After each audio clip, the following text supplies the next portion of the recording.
अस्सलाम वालेकुम नाजरीन, आप देख रहे हैं पीटीएन न्यूज और मैं हूं आपकी होस्ट कुरातुलैन। शामिल करते हैं आज की अहम खबरें।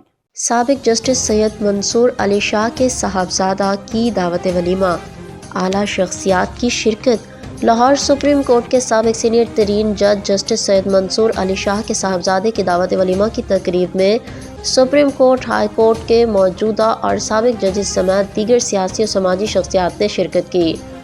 लाहौर के फ्लैटीज होटल में सुप्रीम कोर्ट के साबिक सीनियर तरीन जज सैयद मंसूर अली शाह के साहबजादे इब्राहिम शाह की दावत वलीमा की तकरीब मुनाकिद हुई। तकरीब में सुप्रीम कोर्ट के जस्टिस मलिक शहजाद अहमद खान, चीफ जज गिलगित बल्तिस्तान सरदार शमीम, लाहौर हाई कोर्ट के Justice Sadaqat Ali Khan, Justice Faisal Zaman Khan, Justice Shahid Karim, Justice Mirza Waqas Rauf, Justice Sajid Mehmood Sethi, Justice Jawad Hassan, Justice Amjad Rafiq, Justice Asjad Javed Ghural, Islamabad High Court के जस्टिस बाबर सत्तार ने शिरकत की। न्यूज स्टूडियो से फिलवक्त के लिए इतना ही। मज़ीद खबरों और अपडेट से बाखबर रहने के लिए देखते रहें पीटीएन न्यूज।